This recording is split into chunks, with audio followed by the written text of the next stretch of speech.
जब कोई इंसान गरीबी से लड़ रहा हो और घर की स्थिति बहुत ही ज़्यादा खराब हो जाए। 500 रुपये का मिठाई लेके गया था बगीचे। मेरा बच्चा था ना, मैं जब मिठाई भी इसके लिए लेने के लिए जाता था दुकान में तो मेरे पास पैसा नहीं रहता था। मैं सोचता था कि मैं तेल लेके जाऊं कि मेरे बच्चे के लिए 5 रुपये का कैडबरी लेके जाऊं।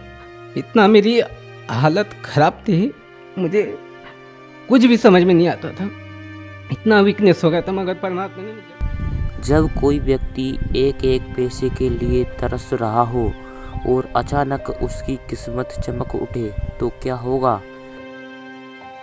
क्या होगा अगर किसी गरीब को लाखों रुपए मिल जाए? फोन आया कि आपको एक 60 लाख का टेंडर आपको हम देते हैं। तो मैं कम से कम भगत जी उनको, सर जी उनको 50 बार बोला कि ये मुझे कैसे आ सकता है। मैं तो ये बिल्डिंग बनाने का काम ही नहीं करता, मैं लेबर कॉन्ट्रैक्टर हूँ।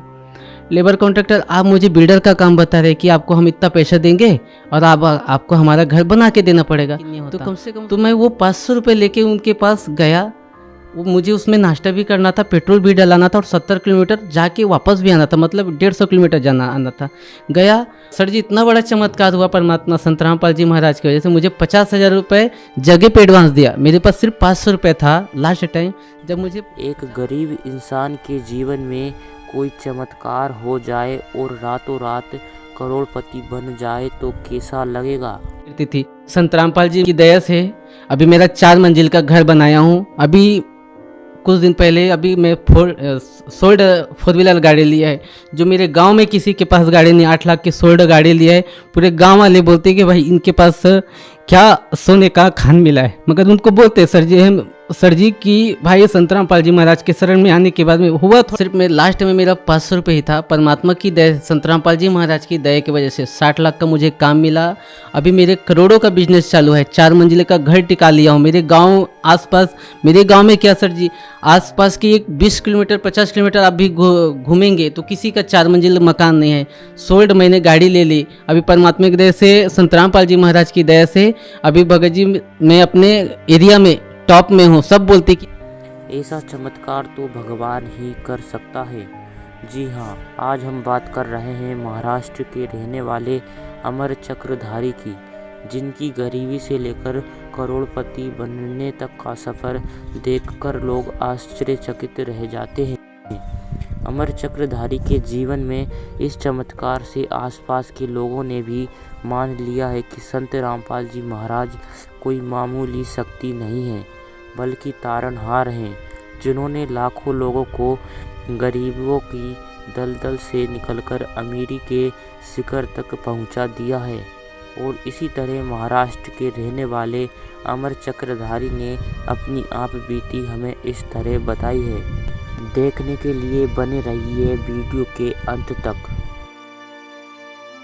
नमस्कार सर जी। क्या नाम है आपका? अमर चक्रधारी भगत। कहाँ से आए आप? सर वैसे तो छत्तीसगढ़ से हूँ, मगर रहता महाराष्ट्र पुणे में। संत रामपाल जी महाराज से नाम दीक्षा लेने से पहले आप क्या भक्ति साधना करते थे? सर संत रामपाल जी महाराज की भक्ति करने से पहला मैं संतोषी माता का व्रत रखता था और ऐसे जो पारंपरिक हमारे छत्तीसगढ़ में जो पूजाएं होती थी, अपना गणेश पूजा और नवरात्रि, ये सभी अपने पूजा करते थे। सर जो हिंदू धर्म में पारंपरिक पूजाएं होती है वो सभी प्रकार की पूजाएं आप कर रहे थे, तो फिर आपको संत रामपाल जी महाराज से नाम दीक्षा लेने की क्या जरूरत आन पड़ी? सर ये सब पूजा करते हुए भी अपने को ये खाली कुछ भी लाभ नहीं होता था भगत। इतने सारी अपन पूजा करते थे मगर अपने हाथों में कुछ भी नहीं आता था। बहुत सारी पूजा करने के बाद ऐसा दिखता नहीं था कि अपने को कुछ लाभ हुआ हो अपनी ज़िंदगी। इसलिए थोड़ा सा कि पिताजी ने हमको ये बोला कि भाई ऐसा भक्ति है तो आप करके देखो। तो हम वो बार बार इग्नोर करते थे कि हाँ इस बाबा के चक्कर में पड़ेंगे और ये अपना ठीक है, इतना अपना अच्छा चल रहा है। तो पिताजी फिर भी बार बार हमको प्रेशर करते थे, नहीं भाई कर लो। तो मैंने ऐसे एक बार चैलेंज कर दिया था, नहीं तुम्हारा गुरुजी चलो, मुझे तो टाइम नहीं मिलता। 7 बजे से सुबह काम पे लगने के बाद 7 बजे तक काम करता हूँ और तुम्हारा गुरुजी क्या मुझे खाने पीने को थोड़ी ना देगा। टीवी लेने के लिए बोलते हैं, टीवी लेने के लिए क्या तुम्हारा गुरुजी पैसा देगा क्या? तो पिताजी ने भी ऐसा ही बोल दिया कि हाँ क्यों नहीं देगा, अपना गुरुजी सबको देता तो तुमको भी देगा। ठीक है मैं तुम्हारे गुरुजी को देखता हूँ और मैं बोलता हूँ। फिर मैं लेता हूँ यानी कि टीवी, आपका गुरुजी पैसा दिया तो। बाद में क्या हुआ भगत जी, मैंने टीवी ली। भगत जी फर्स्ट टाइम ही मेरे को, जब भी मैंने मेरे पिताजी के बोलने से मैंने वो सब किया, बाद में मुझे 3 लाख रुपए का 3 महीने में ऐसा लाभ हुआ। तब उस समय मैं जुड़ा नहीं था। बाद में मेरे दिल में ऐसे जगह बन गई, यार इतना ये कैसा क्या हो गया। तो बाद में पिताजी ने मैं बोला, देखो कितना तुमको अच्छा लाभ हो गया, अभी तुम क्या करो, नाम दीक्षा लो और वो भक्ति करो। तो मैं उनको झूठ मूठ का ऐसे ही बोल दिया, ठीक है अपन करेंगे। बाद में मेरी शादी तय हो गई। शादी में कैसे भगत जी, छत्तीसगढ़ में मेरा शादी होना था, तो मेरे शादी में 4 बकरे कटना था। 4 बकरे कटना था, तो उसके जितने भी ब्लड है ना, उसमें मुझे चल के हमारा जो कुल देवता है, मेरे पिताजी को तो अलग कर दिए थे समाज से, मगर जो हमारे कुल देवता है उसमें मुझे पाँव में चल के वो निशान करके मुझे कुल देवता के पास में जाना था। तो मैं मेरे चाचा लोग को बोला कि मुझे ये नहीं होने वाला है, आप लोग कुछ दूसरा रास्ता निकालो। तो सब लोग गांव वाले बोलने वाले, घर वाले बोलने लगे, नहीं ये तूने नहीं किया तो तू मर जाएगा। तो मैं बोला नहीं मुझे मालूम नहीं, मैं मर जाऊँगा, जिंदा हो जाऊँगा, ये मुझे मालूम नहीं, मुझे ये अच्छा नहीं लग रहा, मुझे नहीं करना है। सब लोग ने बोला कि पहले इसका पापा पागल है इस लाइन में जुड़ने के बाद में, अभी बेटा भी कैसा रूखा बात करता है, अभी इसके घर में कुछ तो बड़ा कलेश होने वाला है। मैंने उनको बोला जो होगा देखा जाएगा, आप लोग शादी की तैयारी करो। बाद में शादी तैयारी करने के बाद में भगत जी मैं गांव गया, मेरी शादी हो गई। शादी होने के बाद में मैं अपना फिर महाराष्ट्र आ गया। महाराष्ट्र आने के बाद में मेरे पिताजी फिर फ़ोन करने लगे कि बेटा क्या हुआ है, क्या कुछ तैयारी जाते हैं। तो पिताजी का ज़्यादा ऐसा प्रेशर होने का, तो मैं बोला चलो यार इनका भी कुछ रह जाएगा मान सम्मान, चलो एक बार घूम के आते हैं। तो घूम के आने के बाद भगत जी उधर गए। बरवाला जाने के बाद में वहाँ का माहौल बहुत अच्छा लगा, मगर अपन ऐसे फॉर्मेलिटी गए थे, पिताजी हमको प्रेशर करता था और मेरी भक्तमती को भी बोला था हम नहीं उधर जुड़ने वाले, अपन खाली घूम के आ जाएंगे, इनका भी मन शांत हो जाएगा, अपन को बार बार बोलेंगे नहीं। उधर जाने के बाद ये भगत जी अच्छा सा लगा, मगर मन भी नहीं हुआ कि जुड़ जाते हैं। बाद में वहाँ का कुछ नियम था कि भाई संत रामपाल जी महाराज से आशीर्वाद लेने से पहला आपको नाम दीक्षा लेनी होती है। मैं बोला यार इतना दूर आए हैं यार, आशीर्वाद ले लेते, चलो झूठ मूठ का ना अपन नाम दीक्षा ही ले लेते, परमात्मा चलो आशीर्वाद है, कुछ तो अपना अच्छा कुछ हो जाए बोल के अपन जुड़ गए। चलो जुड़ जाते, देखेंगे आगे कुछ होगा, देखी जाएगी। तो मैंने नाम दीक्षा ले ली। नाम दीक्षा लेने के बाद में फिर लाइन में लगा, माइयों की तरफ से परमात्मा आशीर्वाद देते आए, फिर हमारी तरफ से फिर परमात्मा आशीर्वाद देते गए।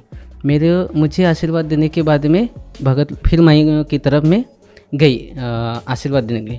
फिर भगत लोग पंडा हटा दिए, फिर दूसरा लाइन लगा, उस लाइन में फिर मैं ज़बरदस्ती घुस के फिर एक बार परमात्मा का आशीर्वाद लिया।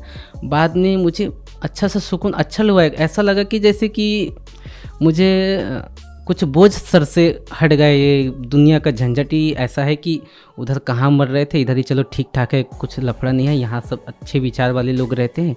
बाद में मैं मेरी भगतमती के पास गया कि यार चलो भाई तुम भी जुड़ जाओ, अच्छा मुझे लग रहा। फिर वो मेरे से झगड़ा करने लगी कि मैं इसी कारण तुम्हारे साथ नहीं आ रही थी, तुम मुझे मालूम था तुम जुड़ने वाले हो, मुझे झूठ मूठ का लेके आ गए। तो सर जब आपने संत रामपाल जी महाराज से नाम दीक्षा ली, संत रामपाल जी महाराज से नाम दीक्षा लेने के बाद क्या कोई लाभ भी मिला आपको? हाँ, लाभ तो बहुत सारा मिला सर जी। जब हम लोग महाराष्ट्र आए, मेरी भगतमती प्रेग्नेंट थी। मेरा ये लड़का होने के बाद में भगत जी उनका एक स्तन से दूध आना बंद हो गया। तो हमने डॉक्टर से दिखाया, उन्होंने बोला बहुत खर्चा हो गया। उस समय हमारी आर्थिक स्थिति बहुत ख़राब थी सर, क्योंकि गाड़ी एक्सीडेंट होने के कारण सब पैसा सोना चांदी जितने भी घर थे सब खत्म हो गई थी। तो माता पिता भी ने हाथ उठा दिए थे कि हमारे पास कुछ भी नहीं, हम ब्याज से भी लेके पैसा ऐसा खर्च किए थे, लेबर लोग को पेमेंट दिए थे, तो हमारे पास कुछ भी पेमेंट नहीं था। मैं भगत मित्र को बोला भाई अपने पास कुछ भी रास्ता नहीं, अपन रोड पे आ चुके हैं, तुम परमात्मा के साथ चाहे चैलेंज करके जुड़ जाओ, चाहे कुछ भी जो एक बार जुड़ जाओ और तुम्हारा ऐसा ऐसा हो जाएगा, तो आप परमात्मा की भक्ति करना ठीक हो जाए तो करना, नहीं तो कोई बात नहीं भाई, ज़बरदस्ती नहीं है। तो उन्होंने भी ठीक है चलो देखते हैं, अभी तुम्हारा गुरुजी मेरे को ठीक कर देंगे ना तो मैं नाम दीक्षा ले लेना, ऐसे बोले। तो सर वो जो चैलेंज परमात्मा को किए थे, उन्होंने बोला था तुम्हारे गुरुजी मुझे अच्छे कर देंगे तो मैं जुड़ जाऊंगी। तो उन्होंने संत रामपाल जी महाराज को अरदास लगाई और बोले कि गुरुजी आप मुझे कहीं ठीक कर देते हो तो मैं आपकी भक्ति करूंगी। मेरी पत्नी की सीना इतनी फूलती जा रही थी क्योंकि दूध बाहर नहीं निकल पा रहा था। पूरा ब्लॉक हुआ था। इसके कारण धीरे धीरे पूरी बॉडी दूध के कारण भर गई थी, निकल भी नहीं रहा था और वो दर्द कम नहीं हो रहा था। बाद में संत रामपाल जी महाराज को चैलेंज किया कि आप मुझे बिना पैसे के यदि ठीक हो जाता है तो आपके संत रामपाल जी महाराज से मैं नाम दीक्षा ले लूँगी। तो मैं बोला ठीक है, आपके संत रामपाल जी महाराज सब ठीक करेंगे, आप पहले दीक्षा ले लो। उन्होंने अरदास लगाई, भगवान आप मेरी ये प्रॉब्लम है सॉल्व कर दो, हमारे पास पैसा कुछ भी नहीं, हमारी आर्थिक स्थिति खराब है, डॉक्टर भी ऑपरेशन के लिए बोल रहे हमारे पास पैसा भी नहीं, हमारी आर्थिक स्थिति भी बहुत खराब है, आप हमारे ऐसा हमारा प्रॉब्लम सॉल्व हो जाएगा तो मैं आपकी भक्ति करूँगी। तो परमात्मा की ऐसे चमत्कार हुई भगत जी, बिना दवाई के एक 15 से 20 दिनों के अंदर में वो स्वस्थ हो गई। वो फिर फूट के वहाँ से मवाद निकला। फिर धीरे धीरे उसमें हमने मेडिकल में ही जा के एक 20 रुपये का पाउडर होता है वो डाल के ऐसा उसको दवाई लगा के ठीक हो गया। आप डॉक्टर के पास में गया नहीं कि बड़ा ऑपरेशन का ऐसा कुछ खर्चा ही नहीं आया। फिर संत रामपाल जी महाराज के कारण मेरी धर्मपत्नी की तबीयत ठीक हो जाने के कारण उसको पूर्ण लाभ हुआ। आज वो नाम दीक्षा ले चुकी है और मस्त मेरे से अच्छी वो अभी भक्ति कर रही है। अभी हमारा वापस मैं सांगली चला गया अपनी जगह पे जहाँ पे रहता था। वहाँ जाने के बाद अपना आर्थिक स्थिति थोड़ा ख़राब हो गया था। उसके बाद में हम गांव जाने वाले थे, मेरे पास लास्ट 500 रुपये ही बचा था। तो सर जी मेरे पास लास्ट 500 रुपये थे, तो हमने नियोजन कर लिया था कि भाई चलो महाराष्ट्र से छत्तीसगढ़ जाते हैं और अपना कुछ नहीं है, इधर पूरा बिजनेस थोड़ा सा लॉस हुआ, अपन उधर ही जाके कुछ तो खेती बाड़ी करेगी। सर जी वहाँ से फिर मेरे को एक फ़ोन आया, संत रामपाल जी महाराज से हमने अरदास लगाई थी, तो परमात्मा ने संत रामपाल जी महाराज ने वहाँ से उनका आदेश आया था कि परमात्मा दया करेंगे, आप लोग भगवान की भक्ति करते रहो। संत रामपाल जी महाराज का ऐसा आदेश आया। तो भगत जी हम 500 रुपये ही मेरे पास था, गया तो वहाँ से फ़ोन आया कि आपको एक 60 लाख का टेंडर आपको हम देते हैं। तो मैं कम से कम भगत जी उनको सर जी उनको 50 बार बोला कि ये मुझे कैसे आ सकता है, मैं तो ये बिल्डिंग बनाने का काम ही नहीं करता, मैं लेबर कॉन्ट्रैक्टर हूँ। लेबर कॉन्ट्रैक्टर, आप मुझे बिल्डर का काम बता रहे कि आपको हम इतना पैसा देंगे और आपको हमारा घर बना के देना पड़ेगा। तो कम से कम उसको मैं 50 फ़ोन लगाया और बाद में पूरा वेरीफाई किया कि भाई सच में ऐसा है क्या। तो बोले हाँ है। तो बोले नहीं मुझे यकीन नहीं होता। तो मैं वो 500 रुपये लेके उनके पास गया। वो मुझे उसमें नाश्ता भी करना था, पेट्रोल भी डलाना था और 70 किलोमीटर जाके वापस भी आना था, मतलब 150 किलोमीटर जाना आना था। गया, सर जी इतना बड़ा चमत्कार हुआ परमात्मा संत रामपाल जी महाराज की वजह से। मुझे 50,000 रुपये जगह पे एडवांस दिया। मेरे पास सिर्फ 500 रुपये था लास्ट टाइम। जब मुझे 50,000 रुपये दिया तो मेरी वहाँ पे आंसू निकल गए। मैं बोला भगवान ये क्या मेरे पास इतना बड़ा चमत्कार होगा कि मैं यहाँ का अनजान, मैं छत्तीसगढ़ का रहने वाला, ये मुझे 50,000 कैसे दे दिए, क्या हुआ कैसे हुआ बोल के। बाद में मैं यहाँ से काम से रोते 70 किलोमीटर तक घर वापस गया, भगतमती को पैसा दिखाया। बाद में मैं बोला देखो परमात्मा ने मुझे 60 लाख का मुझे काम दिया है। भगतमती को विश्वास नहीं। मैं बोला देखो मेरे अकाउंट में पैसा है और 500 रुपये का मिठाई लेके गया था बगीचा। मेरे बच्चा था ना, मैं जब मिठाई भी इसके लिए लेने के लिए जाता था दुकान में तो मेरे पास पैसा नहीं रहता था। मैं सोचता था कि मैं तेल लेके जाऊँ कि मेरे बच्चे के लिए 5 रुपये का कैडबरी लेके जाओ। इतना मेरी हालत ख़राब थी, मुझे कुछ भी समझ में नहीं आता था, इतना वीकनेस हो गया था। मगर परमात्मा ने जब 50,000 रुपये दिया, रोते पूरा वहाँ तक गया अपनी भगत में। मेरी भगतमती भी इतना रोने लगी, देखो इतना बड़ा चमत्कार कर दिया परमात्मा कि अपन अच्छे से भक्ति करेंगे, ये दुनिया के लफड़े में नहीं पड़ते अपन। सब जो दुनिया अपने को रखे या ना रखे, संत रामपाल जी महाराज को जिंदगी भर अपन छोड़ेंगे नहीं। जान दो दुनिया की अपन दुनिया की सुनने वाले नहीं, अपने छोकर गांव निकाला करे, चाहे दुनिया से कहीं से कुछ हो, अपन परमात्मा को नहीं छोड़ेंगे। ये इनका जीवन दान देने का मेरे को भगत जी अभी के डेट में कम से कम 60 लाख मुझे काम मिलने के बाद भगत जी सर जी मैंने उनका पूरा काम कंप्लीट किया।